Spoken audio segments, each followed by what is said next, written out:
everyone. So tapos na kami dito sa guys. Sana mapunta po kami ngayon sa McDo. Kasi kain kami doon guys. So maraming salamat pala sa inyong lahat. Support niyo sa amin, especially sa mga solid supporters po natin dyan. Ata? McDo.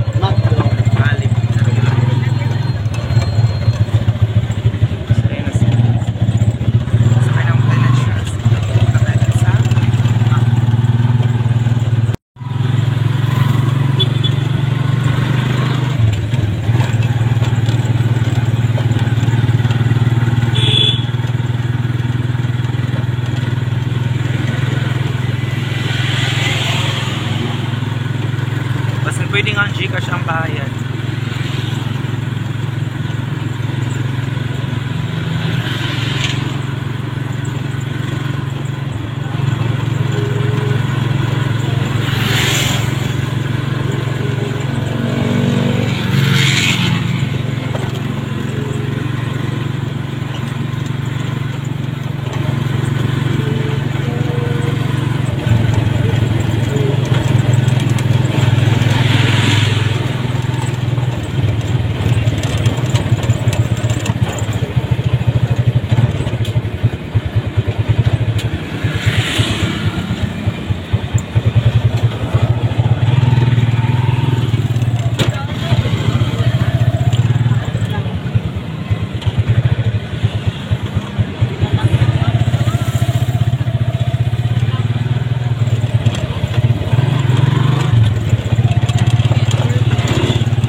Ayun po yung ano ng McDo kasi tapos lang sa Mang's Jollibee.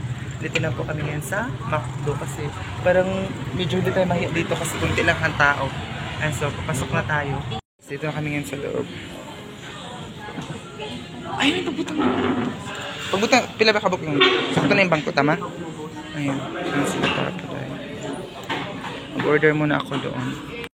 So, ayun na nga guys, nagpila na ako dito kasi may dalawang nauna. Ayun guys, pila-pila lang muna tayo dito. And then, before kasi makapunta dun sa counter, kailangan mo muna dito mag-order sa parang pagpipilian dito.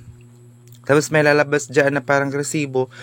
Tapos dun ka nababayad sa counter. Tapos ibibigay na, tapos i-ano na agad nila yung order mo. So, sila mama nakaupo. And then, naghintay pa kasi sobrang tagal. Kanina pa itong dalawa eh. Sobrang kanina pa ito. Ang tagal nilang matapos dito ng pag-order. Ang din yung taga-video ko ngayon ay yung bunso kong kapatid. Ayun, nagpila ako. Kanina pa talaga ako nakatitingnan yung parang galit na talaga yung mukha ko dito. So, hindi ko alam guys na pwede pala yun sa kabila. So, ayun, nandito na ako sa kabila guys. Nag-order na ako. Buti na talaga hindi ako ignorante dito kasi nakatry na ako doon sa Manila. Nito dati na pag-order nito. So, kaya hindi na tayo ignorante sa mga ganitong mga bagay. Lalo na malaking tulong talaga yung makapag-aral ka kasi mababasa mo at alam mo kung ano yung mga dapat mong gawin. So, yung tinatanong ko sa mga kung ano yung order nila kasi pangit naman kasi kung ako yung may gusto tapos hindi nila gusto yung pagkain. So, kaya tinatanong ko sila mama kung okay lang ba sa kanila yung mga o-orderin ko dahil. So, maraming salamat sa lahat po ng mga sumusuporta sa amin, sa vlog namin. Sana i-share nyo pong vlog namin at huwag nyo pong skip yung mga ads namin everyday. Maraming for the first time po ng family ko, nagkakompleto po talaga kami lahat dito sa McDo. And tapos na po yung dalawa, nagpa-counter na sila guys. Tapos yung pagpipilian mo lang kung isi-serve nila sa'yo or ikaw yung kukuha doon sa counter ng pagkain. So medyo matagalan ako dito kasi nagpili-pili pa tayo kung ano yung dapat nating pagpipilian. And then ayan guys, tulpok-tulpok lang ako dito. And then mamaya konti lalapit sa akin dito yung tawag dito sales lead, diba? Hindi siya sales lead, parang trabahante dito ba? Ayan, para siyang, hindi ko alam kung anong tawag dun sa kanila, crew, or basta ganyan. Kasi, hindi ko alam kung ano yung next na tutulpukin ba, para lumabas yung, hinintay ko kasi lumabas yung resibo, pero hindi siya lumabas. So, dito na part, nag-ignorante tayo bigla dito na part. So, ayan nag-ano pa ako kung, bakit walang lumabas na papel doon sa guys, dito. So, nagbasa-basa pa ako kung ano pa yung dapat kong tulpukin para lumabas yung resibo na ibibigay natin doon sa counter. So, ay nakatingin na ako dito, guys. Kasi nag-ano na ako. Nalilito na ako dito kung ano yung tutulpukin natin talaga. So, mag-asa na ako doon sa ano. Pero, biglang may lumapit dito na babae para tulungan tayo. Buti na lang talaga mababait sila. Day, 'di ba? Kasi hindi naman lahat ng bagay ay alam natin, lalo na sa mga ganito mga bagay. So kailangan natin na magtanong para ayan na siya, lumapit na siya sa akin. Kailangan na natin magtanong para matuto tayo, and siya na yung gumawa, day. Oh, 'di ba lumabas na yung resibo? 'Di ba? Bilis lang pala lumabas mga day.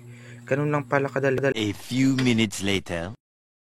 So, ayan na guys. Ito na po yung number namin, 56. Tapos, wala si mama dito kasi nasa comfort room siya. Umihi muna siya. And then, ayan yung kapatid ko. At sa mga nagsasabi sa akin, nadalhin ko daw yung kapatid ko dito. So, andito na po kami lahat. So, ayan guys, dumating na yung ano namin. Tapos, hindi ko na kayo nadala sa pag-pray ni mama kanina. Alam niyo ba, pag-pray ni mama kanina, umiyak talaga siya. Kasi, ganun talaga sa pag mag-pray siya ng mga food. Naiyak talaga siya, dahil lalo na si Papa na nakapasok na sila dito. Si Mama hindi pa siya nakapasok dito din nung sa Jollibee, nung bata pa siya, nandun siya sa Davao. Pero ngayon nakapasok na sila. Kung hindi tayo nagba-vlog at kung hindi dahil sa pagsusuporta ninyo sa akin, hindi ito magagawa guys. Kaya maraming salamat sa lahat po na mga sumusuporta sa amin. I'm so blessed dahil nandyan po kayo. And then mamaya meron pang burger na darating. Hindi lang yan ang in-order natin guys. Meron pang burger kasi once in a lifetime lang ito guys, ngayon lang ito. So, sulitin na natin mga day. Hindi lang yan, mayroon pang burger at saka stick mamaya na dumating. Ayan, nag-order pa tayo ng burger para sa kanya, para matikman din nila. Yan yung ate ko, saya-saya niya na nakapasok dito sa ano si Papa. Oh, nagutom talaga sila. Kasi nga po, matagal kami doon sa ano labas kanina, nag-ikot-ikot.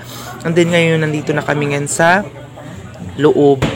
Yan si Mama, dahan-dahan lang munang kumain. So, nag-voice over ako ngayon kasi may music dito sa loob. Sayang naman pag makapiright po ang ating video. So, hindi siya malagyan ng revenue kapag makapiright po siya. And shoutout pala kay Ate from Pasig. Ito po yung jacket na nasuot ko na po. At saka yung pantalon na pinadalian niya sa amin. Thank you so much Ate from Pasig. And then, ayan o. Mga gutom na yan dahil kasi nga po, sobrang tagal namin nag-ikot-ikot kanina doon sa labas. Ang laki ng chicken nila dito sa McDo.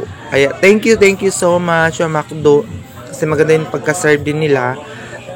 Ano yun si Papa, gusto niya magkamay. Pero sabi ko magkutsara siya. Baka ano yung sasabihin na naman ng mga viewers natin.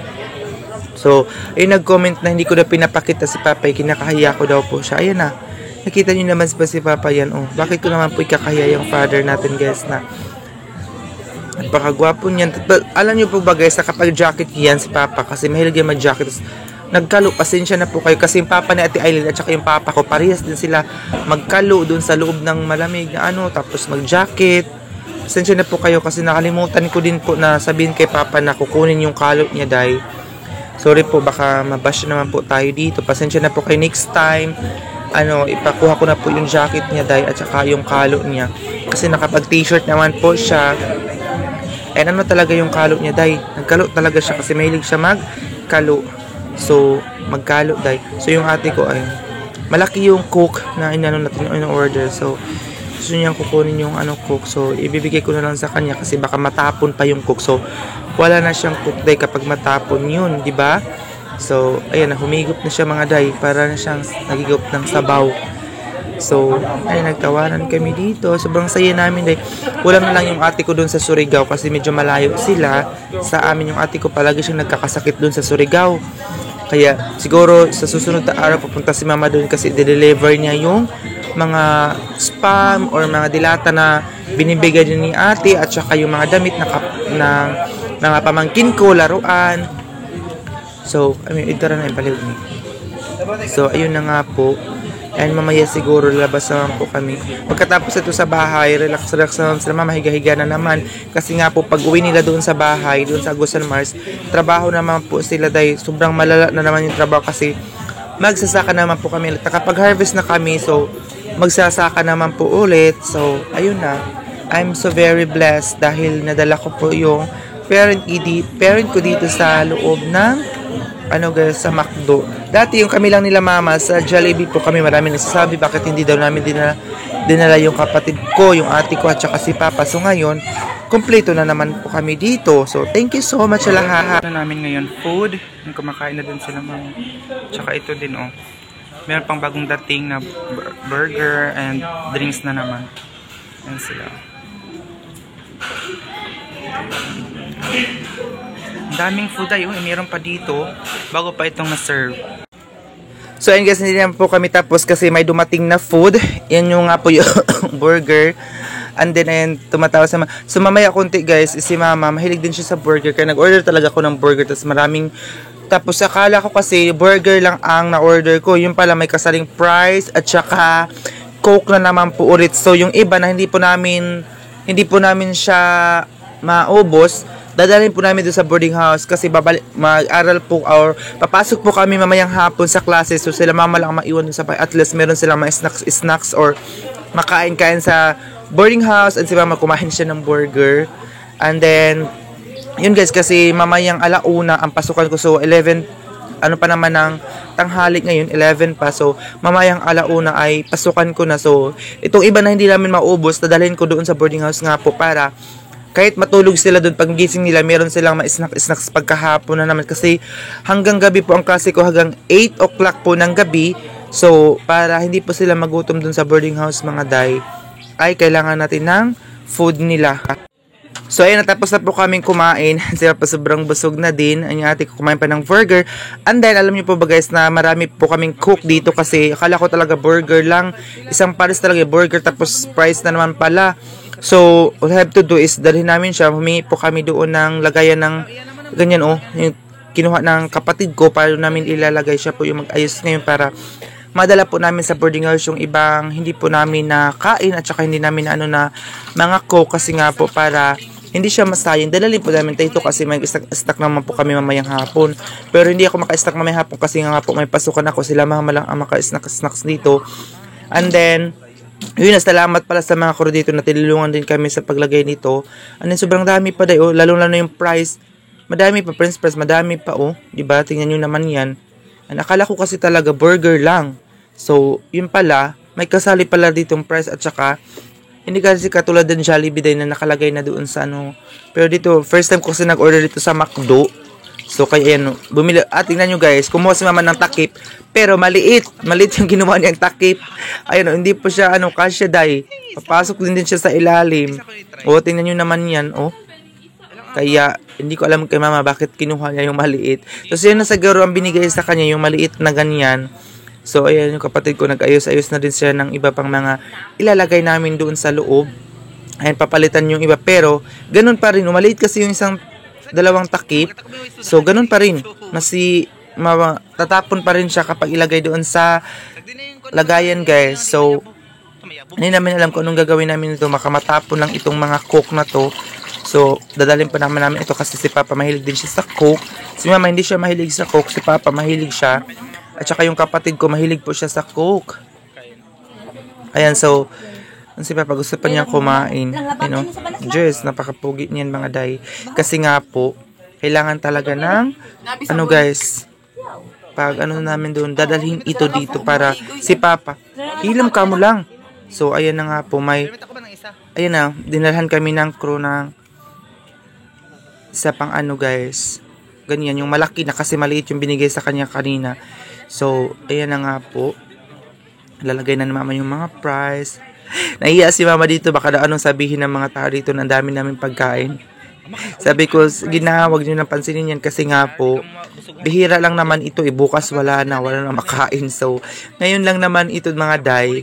So, pagbayaan naman na lang natin silang magsabi sa atin kung ano yung mga sabihin nila. At least meron tayong pagkain, diba? So, ayun na, i-share niyo po ang vlog namin ngayon. So, for the first time in my life, talaga ngayong ilang years na ako, day, ngayon lang talaga kami nakapasok dito kasama yung family ko. And sobrang happy namin, day, nga nakapasok kami dito. Lalong-lalo na si Papa at saka yung kapatid ko, nadala po talaga namin dito sa McDo. Ayun, oh. Lahat po talaga dinala naman, kahit kunti na lang yung laman. Dinala talaga na mama. Ayun, oh. Wala talagang pinapalampas. Dala lahat yan. Lalagyan pa yan ng takip. Kasi sayang. Yung ganyan mga plastic na mga plastic na mga kutsara gusto pa namin dalhin. Kasi kami lang naman ang gumamit. Pero wag na mga day, baka mabash na naman po tayo dito. So, ayan lang ang pagkain namin dito sa loob. Ayan guys, nandito na kami ngayon sa labas. Ayan sila oh.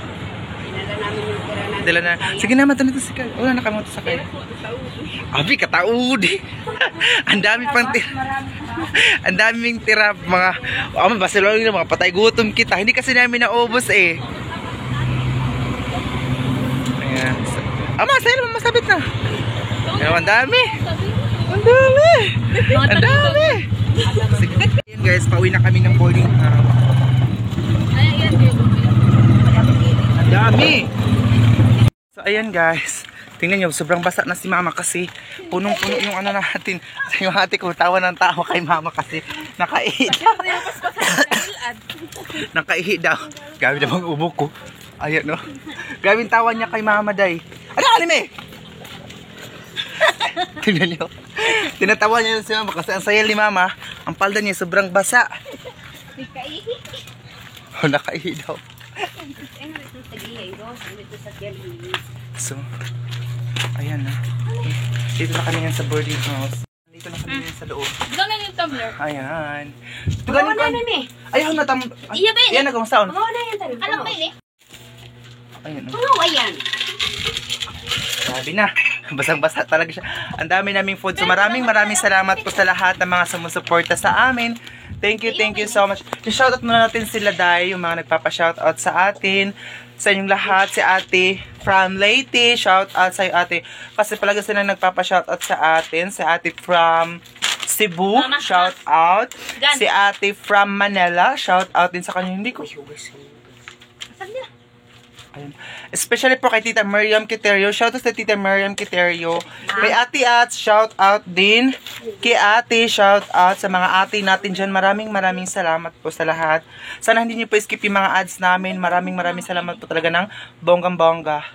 Hey everyone, good morning po sa inyong lahat. So sobrang napagod po ako ngayon. So ito yung mga basura ng French press sa McDo Day. So ito pala yung mga dadalhin nila mama o na mga damit. Tsaka ito pa yung mga tsinelas na pinadala sa amin ni ate. Maraming salamat po talaga. And sobrang nagpamaulan ko ba ang sakit ng katawan ko ngayon mga day. And alam mo, sobrang useful po ito kasi every Saturday, PE po namin sayo-sayo. Tapos sarado po ang kantin pag Saturday. So walang mga benta na mga tubig or pagkain dun sa kantin. Kaya thank you so much ate sa binigay mo sa aming tumbler. Sobrang ano talaga siya. Magagamit ko talaga siya sa pag-aral kasi sobrang palagi akong umiinom ng tubig. Kasi mainit kapag maglakad-lakad kasi alam nyo ba na every time papunta ako ng school maglakad-lakad lang tayo. So ngayon sila mama ay nandun sa labas at saka yung ate ko ay maglabas sila doon sa labas at saka yung isa kong kapatid naglabada sila. Ay ako ang ginawa ko ngayon, nag-edit ako ng 2 kong video kasi kagabi hindi ako nakapag-edit kasi nga po galing ako sa school, masakit yung ulo ko. Kaya ngayong morning ako nag-edit ng mga video para madami tayong upload hanggang dito pa sila mama. So, maraming salamat talaga sa panunood nyo sa akin, sa hindi nyo pag-skip ng mga ads ko. Maraming salamat po talaga. Ito po yung uniform ng kapatid ko. Ito yung uniform niya, tsaka yung akin nandoon. Ayan, so, nahanger lang namin ng back para hindi siya, kasi wala kaming plancha ba, baka makunot siya ba. So, ayan, yun lang muna yung update natin for today. So, kung gusto niyo pa kung i-add sa aking Facebook, hanyo po yung aking Facebook. Meron po sa comment section, guys. At saka sa description area. So, i-follow niyo po ako sa aking Facebook. Kasi magre-release na din po ako sooner or later. Kasi para magdagdagan ng ating revenue. Kasi nga po malapit na yung exam namin ngayong 14-15 po yung prelim exam namin. So, bayaran na naman mga day. Kaya todo kayod tayo kahit may nararamdaman tayo. Kaya salamat sa lahat ng mga sumusuporta sa amin. Thank you so much po talaga.